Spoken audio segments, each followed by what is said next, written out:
नमस्कार। आज हम एक बहुत ही दिलचस्प विषय की तह तक जा रहे हैं। ये आजकल काफी चर्चा में भी रहता है। आकर्षण का नियम या द लॉ ऑफ अट्रैक्शन। जी हाँ, बिल्कुल। और हमारे पास जो सामग्री है वो आकर्षण का नियम, विचार, भावनाएं और जीवन नाम के स्रोत से कुछ अंश हैं। काफी सोचने पर मजबूर करने वाले अंश है ये। हाँ, तो आज हम इसी पर एक गहन चर्चा करेंगे। कोशिश रहेगी कि स्रोत के जरिए समझें कि ये नियम आखिर है क्या चीज, इसके पीछे के सिद्धांत क्या बताए गए हैं। और हाँ, सबसे जरूरी बात, क्या इसे असल जिंदगी में लागू करने के कुछ तरीके भी सुझाए गए हैं स्रोत में? यही हमारा लक्ष्य रहेगा। बिल्कुल। तो शुरुआत करते हैं इसके मूल विचार से। स्रोत का जो केंद्रीय दावा है वो यही है कि हमारे विचार वो सिर्फ दिमाग में चलने वाली बातें नहीं हैं, बल्कि ऊर्जा है। हाँ, एक तरह की शक्तिशाली ऊर्जा। और स्रोत कहता है कि हम जिस चीज पर अपना ध्यान लगाते हैं, जिस चीज के बारे में ज्यादा सोचते हैं, वैसी ही चीजों को, हालात को, अनुभवों को अपनी तरफ खींचते हैं। अच्छा, तो ये वही बात हुई जो अक्सर सुनने में आती है, लाइक अट्रैक्ट्स लाइक, यानी समान चीजें समान चीजों को खींचती हैं। क्या स्रोत इसे किसी साइंटिफिक नियम जैसा मानता है, जैसे मैग्नेटिज्म, या ये कुछ और है? स्रोत इसे एक तरह के फंडामेंटल नियम की तरह पेश करता है, जैसे ब्रह्मांड के चलने का कोई सिद्धांत हो। चाहे विचार पॉजिटिव हो या नेगेटिव, वो एक खास किस्म का कंपन, एक वाइब्रेशन पैदा करते हैं। कंपन, वाइब्रेशन। हाँ, और स्रोत के मुताबिक यूनिवर्स यानी ब्रह्मांड इसी वाइब्रेशन पर प्रतिक्रिया देता है। वो हमारी बाहरी दुनिया को हमारे अंदर के विचारों और एहसासों के हिसाब से ढालता है, जैसे कोई गूंज लौट कर आती है। ये कंपन वाली बात थोड़ी सी एब्स्ट्रैक्ट लगती है। क्या स्रोत इसे और खोलकर समझाता है? चलिए इसके मूल सिद्धांतों में उतरते हैं। पहला तो यही है, विचारों की ऊर्जा। ये ऊर्जा काम कैसे करती है स्रोत के हिसाब से? स्रोत कहता है कि हर विचार की अपनी एक फ्रीक्वेंसी होती है। जी, जैसे पॉजिटिव विचार, प्यार, खुशी, आभार, इनकी फ्रीक्वेंसी कथित तौर पर हाई होती है, ऊंची होती है। ओके। और नेगेटिव विचार, डर, गुस्सा, जलन, इनकी फ्रीक्वेंसी लो होती है, नीची। अच्छा। तो स्रोत का तर्क ये है कि हम जिस फ्रीक्वेंसी पर लगातार वाइब्रेट करते हैं, जैसा सोचते महसूस करते हैं, ब्रह्मांड वैसी ही फ्रीक्वेंसी वाली एनर्जी, लोग और सिचुएशन हमारी तरफ भेजता है। एक तरह की मैचिंग प्रोसेस है ये। और ये जो ब्रह्मांड की प्रतिक्रिया वाली बात है, क्या स्रोत इसे ऐसे बताता है जैसे ब्रह्मांड कोई सोचने समझने वाली शक्ति है, या ये बस एक ऑटोमेटिक प्रक्रिया है? ज्यादातर तो इसे एक नियम की तरह बताया गया है, जैसे गुरुत्वाकर्षण का नियम होता है ना। हाँ। वो बस है और काम करता है, चाहे हम माने या ना माने। हाँ। तो ये कोई फैसला लेने वाली चीज नहीं, बल्कि एक रिएक्टिव सिद्धांत है। स्रोत कहता है कि ब्रह्मांड एक बड़े शीशे जैसा है। शीशे जैसा। हाँ, जो हम ऊर्जा भेजते हैं अपने विचारों, अपनी भावनाओं से, वही हमें वापस दिखा देता है। इसमें कोई सही गलत का जजमेंट नहीं है, बस ऊर्जा का मिलान हो रहा है। ये शीशे वाला उदाहरण थोड़ा समझने में मदद करता है। अच्छा, अब अगले पॉइंट पर आते हैं। फोकस वास्तविकता बनाता है। इसका क्या मतलब है कि जिस चीज पर हम लगातार ध्यान देते हैं वो असलियत बन सकती है? हाँ, ये स्रोत का एक बहुत अहम हिस्सा है। तर्क ये है कि जहां ध्यान जाता है, ऊर्जा वहीं बहती है। तो अगर हमारा ध्यान लगातार अपनी इच्छाओं पर, अपने लक्ष्यों पर है, और हम सिर्फ सोच नहीं रहे, बल्कि उन्हें पाने की पॉजिटिव फीलिंग्स को भी महसूस कर रहे हैं, जैसे वो सच हो चुका हो, तो हम उन चीजों को अपनी असलियत में लाने के प्रोसेस को एक्टिवेट कर देते हैं। लेकिन यहाँ एक सवाल उठता है, क्या स्रोत ये कहता है कि सिर्फ सोचने या महसूस करने से ही सब मिल जाएगा? क्या मेहनत या कोशिश की कोई जरूरत नहीं है? ये थोड़ा पैसिव सा नहीं लगता? ये बहुत जरूरी सवाल है और स्रोत इस पर थोड़ी सफाई देता है। सिर्फ सोचना काफी नहीं, बताया गया है। ये बीज बोने जैसा है। अच्छा। विचार और भावनाएं जमीन तैयार करते हैं, लेकिन फसल काटने के लिए अक्सर कुछ और भी करना पड़ता है। स्रोत आगे चलकर प्रेरित कार्य या इंस्पायर्ड एक्शन की बात करता है, जो इस चीज को बैलेंस करता है। तो हाँ, सोचना पहला कदम है, पर पूरी मंजिल नहीं। हाँ, इस बैलेंस पर हम आगे और बात करेंगे। अभी अगला सिद्धांत देखते हैं, इच्छा की स्पष्टता। स्रोत इस बात पर इतना जोर क्यों देता है कि हमारे लक्ष्य बिल्कुल साफ होने चाहिए? अगर इच्छाएं धुंधली हो तो क्या होता है? स्रोत यहाँ एक बड़ा सीधा सा उदाहरण देता है। मान लीजिए आप यूनिवर्स नाम के एक बड़े कैटलॉग से कुछ ऑर्डर कर रहे हैं। ठीक है। अगर आप कहें मुझे कुछ अच्छा चाहिए, तो यूनिवर्स को कैसे पता चलेगा कि आपके लिए अच्छा क्या है? नतीजा शायद मिला-जुला सा हो। हाँ, बात तो सही है। लेकिन अगर आप साफ-साफ बताएं मुझे फलां शहर में इस तरह की खासियत वाला एक नया घर चाहिए, तो आपने क्लियर ऑर्डर दिया है। स्रोत के मुताबिक स्पष्टता हमारी एनर्जी को फोकस करती है और यूनिवर्स को एक सटीक टारगेट देती है जिस पर वो रिस्पॉन्ड कर सके। धुंधली इच्छाएं धुंधले नतीजे ला सकती है। मतलब बिना दिशा के ऊर्जा भटक सकती है। ये लॉजिकल लगता है। अब आते हैं कृतज्ञता यानी ग्रैटिट्यूड पर। स्रोत का ये कहना कि जो हमारे पास पहले से है उसके लिए शुक्रगुजार होना और ज्यादा चीजों को लाता है, ये कैसे काम करता है? क्या ये सिर्फ अच्छा महसूस करने की बात है? स्रोत कृतज्ञता को सिर्फ एक अच्छी फीलिंग नहीं मानता, बल्कि एक शक्तिशाली एनर्जी एमिटर मानता है। Energy emitter. हाँ, तर्क ये है कि जब हम दिल से उन चीज़ों के लिए शुक्रगुजार होते हैं जो हमारे पास हैं, चाहे वो कितनी छोटी क्यों न लगें, हम यूनिवर्स को एक मजबूत सिग्नल भेजते हैं। मेरे पास काफ़ी है, मैं समृद्ध हूँ। ये हमारी सोच को कमी की भावना से हटाकर प्रचुरता यानी अबंडेंस की तरफ ले जाता है। और क्योंकि नियम कहता है कि समान समान को आकर्षित करता है, तो ये अंदर की प्रचुरता वाली फीलिंग स्रोत के अनुसार बाहर की दुनिया में और प्रचुरता लाने लगती है। ये सिर्फ अच्छा महसूस करना नहीं है, बल्कि एक खास फ्रीक्वेंसी पर वाइब्रेट करना है। ये माइंडसेट शिफ्ट वाकई महत्वपूर्ण लगता है। अब आखिरी मूल सिद्धांत पर आते हैं, भावनात्मक मार्गदर्शन प्रणाली। स्रोत ये कैसे बताता है कि हमारी भावनाएं, हमारे इमोशंस सिग्नल की तरह काम करते हैं? स्रोत हमारी भावनाओं को एक तरह का अंदरूनी जीपीएस या कंपास कहता है। जब हम पॉजिटिव महसूस करते हैं, खुशी, उत्साह, शांति, प्यार, तो ये कथित तौर पर एक सिग्नल है कि हमारे विचार और हमारी ऊर्जा हमारी सच्ची इच्छाओं के साथ अलाइनमेंट में है। अलाइनमेंट में मतलब सही दिशा में। हाँ, बिल्कुल। हम सही रास्ते पर हैं, अपनी मंजिल की तरफ बढ़ रहे हैं। और इसके उलट जब नेगेटिव भावनाएं आती हैं जैसे निराशा, चिंता, गुस्सा, डर, स्रोत के मुताबिक ये नेगेटिव भावनाएं भी बहुत जरूरी सिग्नल हैं। ये बताती हैं कि हम कहीं ना कहीं रेजिस्टेंस यानी प्रतिरोध पैदा कर रहे हैं। प्रतिरोध। हाँ, हो सकता है हम उस चीज पर सोच रहे हों जो हमें नहीं चाहिए, या हम अपनी इच्छा पूरी होने पर शक कर रहे हों, या अतीत की किसी बुरी बात पर अटके हों। ये भावनाएं एक अलार्म की तरह हैं जो हमें बताती हैं कि भाई अपने विचारों या फोकस को थोड़ा बदलो ताकि वापस अलाइनमेंट में आ सको और अपनी इच्छाओं की तरफ बहाव फिर से शुरू हो सके। तो भावनाएं सिर्फ अनुभव नहीं है, बल्कि एक्शन लेने के लिए संकेत है। ये तो थे स्रोत के बताए मूल सिद्धांत। अब देखते हैं कि इन्हें असल जिंदगी में उतारने के लिए स्रोत क्या तरीके सुझाता है।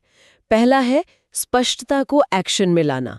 अपने लक्ष्यों को डिटेल में लिखने की सलाह क्यों दी जाती है? जब हम अपने लक्ष्य, चाहे वो करियर, सेहत, रिश्ते, पैसा या पर्सनल ग्रोथ से जुड़े हों, बारीकी से लिखते हैं तो हम कई काम करते हैं। एक, हम खुद साफ हो जाते हैं कि हमें चाहिए क्या। हाँ, ये तो है। दो, हम उस इच्छा को अपने सबकॉन्शियस माइंड में गहरा बिठाते हैं। और तीन, जैसा हमने पहले बात की, हम यूनिवर्स को एक बहुत स्पेसिफिक रिक्वेस्ट भेजते हैं। ये सिर्फ लिस्ट बनाना नहीं है, ये अपने इरादे को फोकस करने की एक पावरफुल एक्सरसाइज है। लिखने के बाद स्रोत विजुअलाइजेशन पर जोर देता है, यानी रोज ये कल्पना करना कि हम वो जिंदगी जी रहे हैं जो हमें चाहिए। स्रोत के मुताबिक इसका सबसे असरदार तरीका क्या है? सिर्फ सोचना या कुछ और? स्रोत यहाँ बिल्कुल साफ है। सिर्फ मन में तस्वीर देखना काफी नहीं है। सबसे पावरफुल चीज है उस कल्पना से जुड़ी फीलिंग्स को अभी इसी पल में महसूस करना। फीलिंग्स को मतलब अगर आप एक कामयाब बिजनेस सोच रहे हैं तो सिर्फ ऑफिस या बैंक बैलेंस मत देखिए, बल्कि उस कामयाबी से मिलने वाली खुशी, कॉन्फिडेंस, संतुष्टि, गर्व, इन एहसासों को अभी महसूस कीजिए। स्रोत का तर्क है कि यही भावनाएं वो मजबूत वाइब्रेशन भेजती हैं जो वैसी ही एनर्जी वाली असलियत को खींचती हैं। ये भविष्य की इच्छा को आज की भावनात्मक सच्चाई बनाने जैसा है। हाँ, ये भावनाओं पर जोर बार बार आ रहा है। इसके बाद है सकारात्मक पुष्टि या अफर्मेशंस, पॉजिटिव वाक्य दोहराना। स्रोत इस पर जोर देता है कि वाक्य पॉजिटिव हों, जैसे मैं स्वस्थ और ऊर्जावान हूं, ना कि मैं बीमार नहीं होना चाहता। ये नेगेटिविटी से बचने का क्या कारण है? इसका कारण वही मूल सिद्धांत है। यूनिवर्स फोकस पर रिस्पॉन्ड करता है, चाहे वो पॉजिटिव हो या नेगेटिव। जब कोई कहता है मैं बीमार नहीं होना चाहता, तो उसका ध्यान अनजाने में बीमारी पर चला जाता है। अच्छा, हाँ, नियम नहीं शब्द को नहीं समझता, वो सिर्फ उस टॉपिक को पकड़ता है जिस पर एनर्जी लगी है। तो स्रोत के हिसाब से आप अनजाने में उसी चीज को खींच सकते हैं जिससे आप बचना चाह रहे हैं।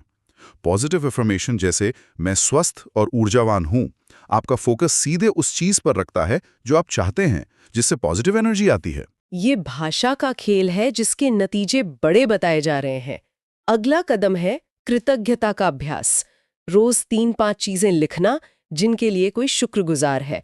ये प्रैक्टिस फोकस को कमी से प्रचुरता की तरफ कैसे ले जाती है? ये जानबूझकर अपने दिमाग को ट्रेन करने जैसा है कि वो जिंदगी में जो अच्छा है उसे ढूंढे और माने। स्रोत बताता है कि जब हम रोजाना शुक्रगुजार होते हैं, छोटी चीजों के लिए भी, तो हम अपनी एनर्जी को मेरे पास क्या नहीं है से हटाकर मेरे पास पहले से क्या है पर ले आते हैं। ये धीरे धीरे हमारी डिफॉल्ट सोच बदल देता है। हम दुनिया को मौकों और नेमतों के नजरिए से देखने लगते हैं, बजाय कमियों और दिक्कतों के। और जैसा हमने पहले कहा, ये प्रचुरता की भावना फिर और प्रचुरता को खींचती है, ऐसा स्रोत का मानना है। अब उस जरूरी बैलेंस वाले पॉइंट पर आते हैं जिसकी बात हुई थी, प्रेरित होकर कार्य करना या टेक इंस्पायर्ड एक्शन। स्रोत कहता है कि ये सिर्फ बैठे बैठे सोचने का खेल नहीं है। जब प्रेरणा मिले तो एक्शन लेना जरूरी है। इस प्रेरित कार्य और नॉर्मल मेहनत में क्या फर्क बताया गया है? हाँ, ये बहुत महत्वपूर्ण है। स्रोत ये नहीं कहता कि मेहनत मत करो, लेकिन वो इंस्पायर्ड एक्शन पर जोर देता है। नॉर्मल मेहनत में अक्सर थोड़ी मशक्कत, तनाव या मजबूरी की फीलिंग हो सकती है। हाँ, बिल्कुल। जबकि प्रेरित कार्य वो कदम है जिसे उठाने के लिए आप अंदर से उत्साहित, खिंचा हुआ महसूस करते हैं। ये विजुअलाइजेशन के बाद अचानक आया कोई आइडिया हो सकता है, किसी से मिलने की तेज इच्छा या कोई मौका जो एकदम सही लगे। अच्छा। स्रोत के अनुसार ये यूनिवर्स का तरीका है आपको आपकी इच्छा की तरफ अगला कदम दिखाने का। ये काम सहज लगता है, जबरदस्ती का नहीं। तो यूनिवर्स मौके दे सकता है, पर उन्हें लेने के लिए कदम तो हमें ही बढ़ाना है। लेकिन वो कदम प्रेरणा से भरा हो, सिर्फ ड्यूटी या डर से नहीं। तो ये कर्म है, पर थोड़ी सहजता और अंदरूनी गाइडेंस के साथ। ये स्पष्टीकरण जरूरी था। अगला पॉइंट है नकारात्मक फोकस से बचना। लगातार डर, कमी या प्रॉब्लम्स के बारे में सोचने से बचने की सलाह क्यों दी जाती है? क्या समस्याओं को देखना ही बंद कर दे? नहीं, स्रोत समस्याओं को अनदेखा करने को नहीं कहता, बल्कि उन पर अपना मेन फोकस न रखने की सलाह देता है। लॉजिक वही है, जिस पर आप ध्यान देंगे वो बढ़ेगा। अगर आप लगातार अपनी पैसे की दिक्कतों, सेहत की चिंताओं या रिश्तों की मुश्किलों के बारे में ही सोचते रहेंगे, तो आप अनजाने में उसी नेगेटिव एनर्जी को बढ़ा सकते हैं और खींच सकते हैं। स्रोत का सुझाव है कि प्रॉब्लम को मानें, उससे सीखें, लेकिन अपना दिमागी और भावनात्मक ध्यान समाधान खोजने, पॉजिटिव संभावनाओं पर सोचने और जो आप चाहते हैं उसकी कल्पना करने पर लगाएं। फोकस प्रॉब्लम से हटकर सॉल्यूशंस पर। और आखिर में स्रोत विश्वास और धैर्य की बात करता है, पूरी प्रक्रिया पर भरोसा रखना। इसमें ये दैवीय समय या डिवाइन टाइमिंग का क्या कॉन्सेप्ट है और शक कैसे रुकावट बनता है? स्रोत के अनुसार अपनी इच्छा जाहिर करने और प्रेरित एक्शन लेने के बाद एक बहुत जरूरी कदम है विश्वास बनाए रखना कि आपकी इच्छा पूरी होगी, भले ही वो तुरंत ना दिखे। डिवाइन टाइमिंग का मतलब है कि चीजें तभी सामने आती हैं जब उनके लिए सही वक्त होता है, जब सारे जरूरी फैक्टर्स लाइन में आ जाते हैं जो शायद हमारी समझ से परे हों। अच्छा। शक, चिंता, बेसब्री, ये सब नेगेटिव भावनाएं हैं। स्रोत इन्हें रेजिस्टेंस मानता है, जो हमारी इच्छा और उसके पूरे होने के बीच रुकावट डालता है।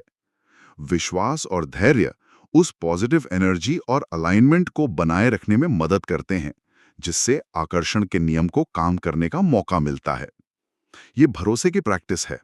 तो ये थे स्रोत के बताए कुछ प्रैक्टिकल तरीके। अगर हम इन सब बातों का निचोड़ निकालें, तो स्रोत से मिलने वाले मुख्य सबक या की लेसन्स क्या है? स्रोत कई अहम सबक बताता है। पहला और शायद सबसे बुनियादी, हमारे मन और विचारों की क्रिएटिव पावर। ये हमें अपने विचारों के प्रति जागरूक और जिम्मेदार बनाता है। दूसरा सबक है पॉजिटिविटी का महत्व। अपना ध्यान उस पर लगाना जो हम चाहते हैं, न कि उस पर जिससे डरते हैं। स्रोत इसे सिर्फ अच्छा सोचना नहीं, बल्कि असलियत बनाने का एक एक्टिव टूल मानता है। और इसके अलावा तीसरा अहम सबक है कृतज्ञता की ताकत। स्रोत इसे सिर्फ अच्छी आदत नहीं, बल्कि प्रचुरता खींचने वाली प्रैक्टिस बताता है। चौथा, पर्सनल जिम्मेदारी का आइडिया। स्रोत के मुताबिक हम हालात के शिकार नहीं हैं, बल्कि अपने विचारों, भावनाओं, फैसलों और कामों से अपनी असलियत के को क्रिएटर हैं। को क्रिएटर, यानी सह निर्माता। जी हाँ। और पांचवा जो अक्सर छूट जाता है वो है बैलेंस का महत्व। स्रोत साफ करता है कि ये सिर्फ दिमागी कसरत नहीं है। विजुअलाइजेशन, विश्वास और पॉजिटिव सोच को असल दुनिया के प्रेरित एक्शन के साथ जोड़ना बहुत जरूरी है। ये सिर्फ सपने देखना नहीं, बल्कि सोच समझकर रचना है। हाँ, ये एक पूरी तस्वीर पेश करता है। तो संक्षेप में कहें तो स्रोत का मैसेज ये है कि अपने विचारों, भावनाओं और कामों को अपनी सच्ची इच्छाओं के साथ अलाइन मिलाकर, शुक्रगुजारी अपनाकर और विश्वास के साथ प्रेरित कदम उठाकर हम अपनी जिंदगी के अनुभव को सोच समझकर प्रभावित कर सकते हैं और उसे आकार दे सकते हैं। नजरिया कि हमारी अंदर की दुनिया का बाहर की दुनिया पर सीधा असर पड़ता है, ये यकीनन जिंदगी, लक्ष्यों और रोज की चुनौतियों को देखने का एक अलग ढंग दे सकता है। ये सोचने पर मजबूर करता है कि हम दिन भर अपनी मेंटल और इमोशनल एनर्जी लगा कहाँ रहे हैं। और इसी विचार को थोड़ा और आगे ले जाएं अगर, तो एक आखिरी बात जो सोचने के लिए छोड़ी जा सकती है, स्रोत ज्यादातर व्यक्तिगत असलियत पर विचारों के असर की बात करता है। लेकिन अगर ये सिद्धांत सही है, तो हमारे सामूहिक विचारों, हमारे साझा विश्वासों और समाज की पूरी भावनात्मक स्थिति का हमारी साझा असलियत पर, हमारे समाज, देश और दुनिया पर क्या असर पड़ सकता है? क्या बड़े पैमाने पर भी ये आकर्षण का नियम किसी तरह काम कर सकता है, जैसा स्रोत व्यक्तिगत स्तर पर बताता है? हाँ, ये वाकई एक गहरा सवाल है जिसके मायने काफी दूर तक जा सकते हैं। निश्चित रूप से। खैर, आज इस दिलचस्प विषय पर इतनी गहराई से हमारे साथ जाने के लिए धन्यवाद। धन्यवाद।